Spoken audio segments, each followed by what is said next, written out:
All right, Chris Popper here in Bangor, Matt Haney down in Bar Harbor, and big news coming out of the high school in that starting Monday, you will be going back full time for all students who want to be or who have been in school 4 days a week, correct?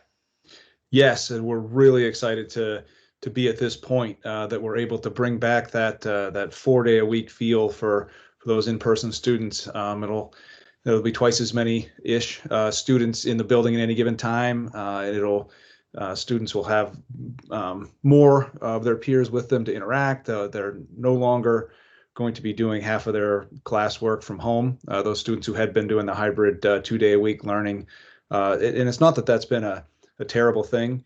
It's just that when now that we can do this because of the safety protocols that we've put in place, we know that they work. We have enough students that are fully virtual, that our ratios work out well, that we're able to have all the students who were wanting to be in person and still maintaining our 6 foot distancing. I know that the guidelines in Maine say you can go 3 to 6 feet. We're able to still keep it at 6 feet and have all the in-person students 4 days a week. So that's the key thing, though. You are maintaining the 6 feet distance because when I first heard about it, I thought you were going from 6 to 3, but you are in fact keeping it at the 6 foot distance. We are, and the reason we're doing that is because we want to make sure that we're able to continue to say the things that we do at school help protect each other from catching the virus. And one of those things is being able to maintain that physical distancing. It's the statistics have been very consistent throughout the whole pandemic about people associated with schools, meaning educators and students, are way less likely to contract COVID-19 just based on when they go to work or go to school. We know that the mitigation practices are in place and we know that they work. So, for example, the last update we got on the data is that the general population of Maine has something like 83 per 10,000 positive cases over the previous 30 days. And those associated with schools were 25 out of 10,000. And that doesn't mean 25 out of 10,000 contracted at school. That means 25 out of 10,000 contracted it at all. But the point is, it's safe to be a student. It's safe to be an educator. And it's time to get our students back in the building. The other thing is the weather's getting warmer. People are able to go outside more. It's just it's a really exciting time. It's really we need to get the students back. Like I said, they're doing okay. They're doing fine with their schoolwork. It's really more the mental health, the social aspect of school. Let's get them back together. Well, and the one thing too, I mean, I guess two things. One, all teachers, hopefully by the end of March, will have received those that want it a vaccine. And the students are just amazing in wearing their masks. I mean, the safety protocol. When we started this back in September or back in August, it was, oh my God, are the kids going to be able to wear their masks throughout the day? The kids are so much better than the adults in terms of the wearing their masks, and they've just adapted to that. It's been amazing, and I've seen that through basketball. I mean, who would have thought that you could play basketball wearing a mask? And the kids have done just an amazing job, and obviously now volleyball has started, and it's just been really remarkable how well everyone has adapted to these safety protocols. They really have, and humans under in times of need can be very adaptable beings, and you want to just amp that up to a higher degree with teenagers. They just it is they'll just do what they need to do the things that they love doing, and this last year, of course, we're coming up on the 1 year anniversary Right. of it. A year in their life is a very big percentage of their life, and this is more normal to them than it is to you and me. And so they're just doing a great job with that. And because they've done such a great job, we're able to start moving back. I'm using a phrase that I heard from my wife. We're not getting back to Pick up normal. your clothes. What is that? What it was? She says that, maybe not always to me, but there are other people who live here who may hear that some. But no, it's we're not getting back to we're not getting back to normal. We're getting back to better Yeah. as we move forward. So that's where we're headed. And you know, you mentioned the athletic possibilities that students have had. That's the thing. One of the things that's really helped to get us through. It's amazing that because they did such a good job of following the rules, the coaches did a good job. Also, we're starting to move toward music is opening up a little bit, and they're able to do. Michael Remy and Bronwyn Corchi have done a great job of putting together individual work, and now they're starting to move toward being able to do some group work. Our theater productions are continuing to go. Like, students are able to do versions of the things that they've been able to do in the past, and that is so exciting. And coming back to school 4 days a week and not learning from home is a piece of that. We're also very excited about, after the news on Friday about the change in public venues, that we haven't got a whole plan yet because we've only had a few days, and it appears that we're going to be able to have a full-scale, on-site, in-person graduation on the stadium field with everybody all together. Fantastic. So now we just need good weather, right? Yeah. Yes, we do need that, or at least not terrible weather. Right. You know, it's not. We're not asking for you know, Chamber of Commerce weather. We're asking for something that's not terrible. Yeah. But I mean, and you know, just as we've started new traditions, I mean, how great would it be to have a Sunday afternoon on the stadium field outside with a breeze and make that the new tradition rather than 9,000 degrees inside the gym where, you know, we're worried about people passing out from the heat.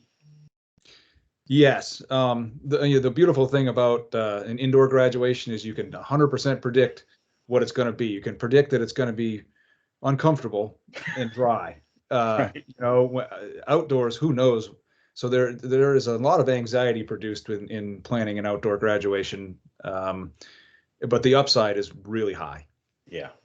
Yeah. It'll be fantastic. So, I mean, that's happening. I know the spring sports are in the process of happening, at least the planning process. Um, hello. We do have, all right, get down.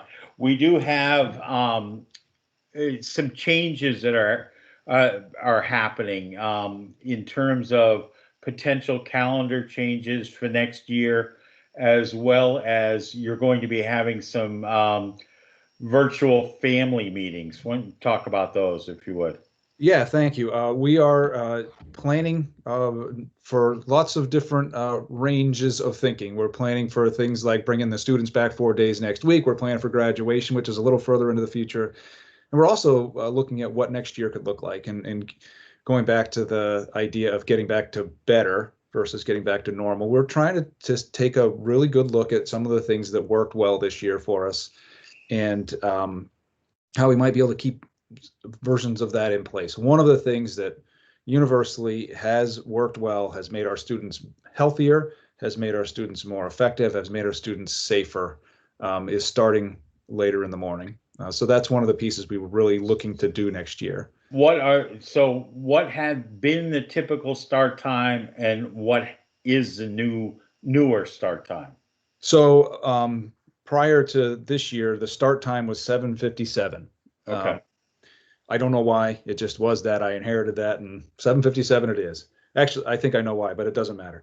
And then the problem with the 7:57 start time is the bus runs. In our district, I think is maybe true in others. The bus will deliver the high school students on a separate run than they deliver the K-8 students. So when we started at 8 o'clock, let's say, the high school run was first. So student buses had to get out, get the high school students to the school, and then turn around and pick up the elementary school students to bring them. And so, as you can imagine, that is not a quick turnaround always. And so there were buses arriving at the high school as early as 10 minutes till 7. And you know, those kids were getting on the bus at 15. I mean, yeah, depending upon where those start from, you're picking kids up at 6:15, 6:05, somewhere around there. Yes, and it wouldn't obviously some of the further outlying towns that was a challenge for, but that's not necessarily 100% true. If you happen to live on Norway Drive or Crooked Road, which is, if you think about a map of the island, some of those places are a mile or less as the snowy owl would fly Right. from the high school itself, and those were some of the earliest pickups between 6 Okay. and 15, just because of the way the routes are. And so anyway, moving from that 8 o'clock start time last year to 9 o'clock this year moved our bus run after the elementary runs, which meant that not only does this start time come an hour later, really it means a lot of people are getting on the bus 2 hours later than they did before. And Right. teenagers really, really need to be able to sleep in the morning. It's not because they're lazy or because they stay up all night on their phones. Which they do, but nevertheless. And the reason they do that is in part because their biology, their clock is set differently than younger students and also adults. So the theory that some people will say, well, if you just let them sleep later, they'll stay up later. That's been disproven pretty consistently through many studies. If you let them sleep in the morning, they're healthier. They're more alert and they're more productive. So anyway, that's something we're really looking forward to do next year. Now, this year, our daily schedule is something like it's exactly 9:05 to 2:15. That's not probably what we're looking at for next year. We're looking to lengthen that out a little bit on either end. Again, that creates some challenges with busing, and we'll have to be creative. But that's our goal, is to try to lengthen out our class times from 60 minutes that we're doing this year to 70. Class times in the past were 80 minutes, which may be a little too long for a lot of classes. We're going to try to strike that balance in the middle next year. So that's what the plan is or the hope is for next year for the start time. There's logistics to work out, and I'm excited that we're able to work on that. Another piece that has been floated out there, and this is one of the topics that's really up for conversation, is teachers this year have had Wednesday, for the most part, Wednesday free of student classes. There is an exception to that. Students who are in our career and technical education classes, which would be your metal shops, your wood shops, your food, nutrition, clothing, construction, that type of class. Right. Those type of classes, they have been meeting in classes on Wednesdays. And for the most part, so that's probably 75 or 80 students each Wednesday are coming in. And for the most part, if you're not in one of those classes, you don't have class on Wednesday, but your teachers have set office hour times like you do in college. Right. And so the teachers are able to meet with students individually, and they've found I've heard from both students and teachers, and I'm working on actually video and written testimonials from both students and teachers on the effectiveness of the office hours. They're able to do that, and which saves them an awful lot of time and convenience to be able to do that, instead of saying, maybe I can run in and meet with my teacher before school or after, or like as we do a quick class change, the time is worth more than its weight in gold. So we've been able to do that this year. We're not looking to do a whole Wednesday of office hours, and the other thing that teachers are doing on Wednesday this year is collaborative planning time and working on intervention strategies for students who may be struggling. So those are the big things that happen on Wednesday. We're looking at the possibility of continuing that for maybe a half a day next year, a half a day a week. And so this is the thing that we're really trying to work through. And what's the impact of that on student learning? What's the impact of that on teacher effectiveness? What's the impact? And then what's the impact of that on our community also? For high school, the students would probably come in to school for the second half of the day. They'd be home the first half of the day. Okay. You wouldn't use that then for like professional learning on maybe that on a Wednesday or something like that. You'd still have professional learning days? Yes. So our teacher contract provides for 5 professional development days throughout the year. Yeah. So those would still be intact. There is a version of the calendar that we could put out there that would cluster those together right before school starts and right at the semester change, so they wouldn't fall in the middle of weeks. One of the things that teachers enjoy, and I think students enjoy if they really got down to asking what they really want, is the full weeks. In the past, there were a lot of, okay, well, it's the end of a quarter, so we have a half day here, and then it's a professional day in this time. And so the calendar from the 2019-20 school year had 20 weeks that were full uninterrupted weeks. A version that we've put out has 31 of those. Wow. So that's something we could accomplish also. Yeah. And so that's being discussed at the school board level. That is, and there's also the K-8 schools are having conversations about their version of that, and I don't want to get into that in this, but I would encourage people to talk to their K-8 principals about what that might look like. But to try to get information both to and from families in our community, I'm putting together 2 different forums for people to be able to ask questions and me to share some of my thoughts. One of them is going to be next Thursday, and that will be a Zoom session.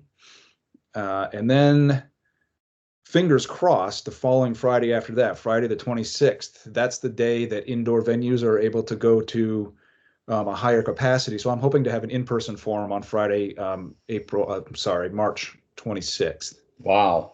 So that's exciting. Yeah. Open the school. Hello. Hi, I'm Matt Haney, right? The principal. Yes. Yes. Hello. This is what I look like at 3 dimensions. But that being said, the Zoom question and answer forum can be highly effective. We had one last night, actually, for our incoming freshmen and their families, and we had about 45 or 50 people who were there, and we were able to answer so many questions in that hour session, and it went very smoothly. There weren't any awkward pauses on, you get everybody together. Okay, who has questions? And somebody's going to raise their hand, or that. It was really smooth last night. Again, everything being equal, I love being able to shake people's hands and talk to them in person and there was a pretty darn good substitute last night. Well, I mean, let's face it, after a year, people have gotten pretty good at Zooming. Yes. And the whole lexicon of Zoom and virtual meetings, people, have gotten pretty good at over the course of a year. We did do for incoming freshmen, and if people haven't, usually what we do is we have a night where we have an incoming freshman night, and it's about 2 hours where the students come in and I will talk to them and they'll tour the building and do lots of introductory type of pieces, and it's nice. What we did this year is we actually incorporated all those elements in separate individual videos. So if there are incoming freshmen who haven't seen that yet, you can go on our website and you can take all the tours. You can hear from individuals, and then certainly ask for follow-up. In the past, if you missed that night, you missed that night. But now it's just living there on the internet for you to go see. Yeah, it's just everything. It's like you said. It's the new better, or whatever. So a lot of changes now. Come the 27th, is the school going to open up? Are you still going to restrict it during the day? I mean, where are we going from there, or is that still in the process of being, figured out? Yes. So that's an important question. Is the last thing you said is true? We don't know. I think the answer will be in the middle. I think we'll still be cautious. We'll still ask people to get permission before they come. If you're not a teacher, an educator or a student, the campus is not just going to be open for people to come visit. And there are important activities like this forum I'm talking about, like on April 1st. Oh gosh, now I'm mixing up the date. Anyway, we have our annual budget approval meeting. Yes. We're hoping to do that. The important things that we're going to be able to open up the building for. Driver's ed is beginning, which hasn't been, we haven't hosted driver's ed at the high school since last winter. So there's quite a backlog of 15 and 16-year-olds who have either had to go to Bangor for driver's ed or just waiting. So that's exciting. The types of, so we're able to open up cautiously, because I want to go back to what I said all the way at the beginning. The reason that we're doing so well is because we followed our protocols and we've been cautious. And now that things are looking good, things are getting, vaccines are getting out there. Now is not the time to throw that all away. And it's also not the time to cower in fear. We need to do the things we know we can do safely. Well, and clearly that's something I think that the governor has talked about, Dr. Shaw has mentioned, is that everything is opening subject to everybody staying safe and following the necessary safety protocols and not having the fourth or fifth wave, whatever that they're, obviously hoping doesn't happen. So that way, that's very important as well. So continue to wear your masks, wash your hands, stay 6 feet apart, all that fun stuff that Yes. we are ingrained into our heads after a year has to continue. Well, and you're going to see some reminders when you're driving around our communities. We've done some posters that have pictures of our students wearing masks with the reminder, like we're remember, mask up for each other, because we're near the end and we just need to stick together for a little bit longer, and we can get out of this. Right. Oh, yeah, absolutely. And, it's hard to believe that a year ago we thought 2 weeks we'll shut down, we can gut it out for 2 weeks, and then we'll be back. And that's obviously turned into now 52 weeks. And, but I think there is an end in sight, and it's just a matter of not giving in to the fatigue and trying to break early. Yes. And so the whole vaccine becoming available to educators is a really great bonus. That actually didn't play into our decision to open up the 4 days a week, because we knew that our mitigation practices were working, vaccine or not. That being said, it's really exciting for our educators to be that in that, and lots and lots of us have already gotten our first shot since last Thursday or last Wednesday when that announcement came out. I'm heading to get mine this afternoon. So yeah, I mean, I finally got a benefit of turning 60, was the fact that I could get my shot. And it's great to know that I think I read now that 20% of Mainers have had the initial shot. So that's a good thing as we're getting towards that herd immunity and trying to make sure that we're able to have a newer, better summer than we've had in the past. So yeah, it would be exciting if we could hold it together long enough to let those vaccines really take hold, and like you say, summer could be good, could be really good if we're able to do that, and then back to a new better next year. Right. If people want to get a hold of you, the best thing to do is email. I mean, I know that you're always around on your email. We reach out to you on the phone. The one thing I think you're trying to do is to improve communication between parents and building principals, you and particularly, because the typical communication ways haven't been available. People haven't been able to come in and see a teacher or ask those questions in person. But these group meetings are important, but you're also available via the phone or email. I sure am.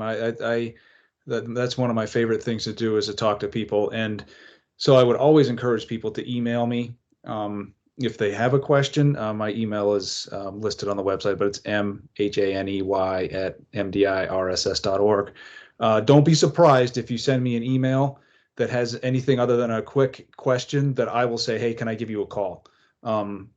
I feel like oral communication is usually way better, way more nuanced, and I can have a 20-minute conversation with somebody that's more time efficient than going back and forth and not really articulately communicating in an email exchange. That doesn't mean I won't but I really, that's my preferred method of Oh, communication. I'd much rather pick up a phone and have a conversation with someone than go back and forth over email or God forbid texting someone back and forth. I mean, Yeah. it's like, yeah, I can get something said within 5 or 10 minutes that will take an hour email conversation. So Yes, and now that we're on this topic of conversation, I think it's also important.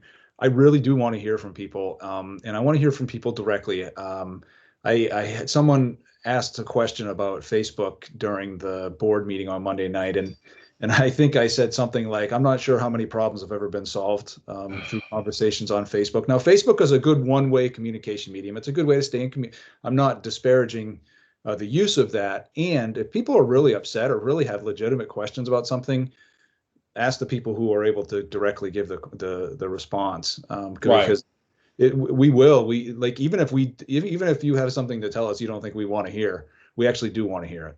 And it Well, doesn't, yeah, go yeah, ahead. I was going to say, and snide remarks on Facebook just don't help anything. I Right. mean, if you have a concern, you have a question, be the big adult and reach out and voice your concern. Right. Because we're gonna appreciate hearing that concern, and we're gonna treat those concerns with respect and with a problem solving attitude. All right. Well, big changes happening. Lots to come. The new, better normal down the road, and I know people will be very excited to hear about graduation outdoors and in person. Yeah. That's exciting. And uh, again, if you have questions, have concerns, reach out to Matt and his team, and they'll get back to you. I mean, very good and very responsive. So good luck with the shot today, and Yeah. we'll go from there. All right. Well, thanks a lot. It's good talking to you, Chris. Thanks.